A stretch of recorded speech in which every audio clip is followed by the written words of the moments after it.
Online seller ng mga tanim ang 34 anyos na si JJ Abdullah ng Barangay San Juan, Iriga City, Camarines Sur. Green thumb mang ituring ng mga kakilala, alam niyang marami pa siyang dapat matutunang mga paraan para lalong lumawak ang kanyang kaalaman bilang certified plantito. Kumuha ka tayo. Kaya nang malamang may urban and rural gardening training ang City Agriculture Office, Public Employment Service Office at TESDA, agad siyang nagrehistro sa barangay para dito, lalo't libre naman. Tinuro sa amin yung paggawa ng carbonized rice hull. Initially, bumibili talaga ako ng carbonized rice hull. Aside doon, yung mga organic pesticides and fertilizers na kung saan mas helpful siya sa environment. Sumali rin sa libreng gardening training ang barangay kagawad na si Francia Lopez na isa sa natutunan ang paggawa ng mga recycled flower pots. Pera pa dyan, igwa pa akong mga nanoodaan na mga itong mga bago-bagangon niya na mga self-drainage, na mga pag-water ng plants, yun po. Nasa 32 residente ng Barangay San Juan ang dumalo. 2 days po ito. So first day is mayroon tayong theory.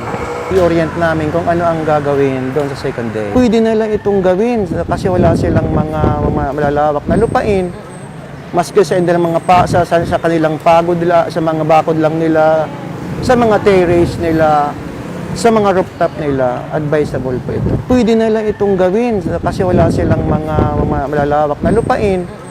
Maski sa end ng mga sa kanilang pagod nila, sa mga bakod lang nila, sa mga terrace nila, sa mga rooftop nila, advisable po ito. Ayon sa coordinator ng Community Training for Employment ng TESDA at OIC Manager ng Iriga Peso na si Nestor Awa, bukod sa tanggalin ang stress, layo ng programa na matulungan ang mga Irigenyo na maging produktibo pa rin ngayong may pandemya. Tanganing matawan ta nin oportunidad itong mga kababayan ta sa Iriga, lalo na ngunyan na panahon nin pandemic, ma-divert ang sa indang atensyon, mahali ang stress, mahali ang kapagalan. Pag ina ko kaya, so knowledge ko, sapat na sa pagtatanim. Buko pa pala rin. Dapat kating maturan ka kadaklan.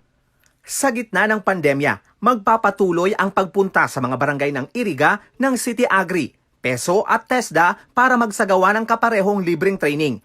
Maaari namang makipag-ugnayan sa kanila ang non-government organizations na nais magsagawa ng ganito.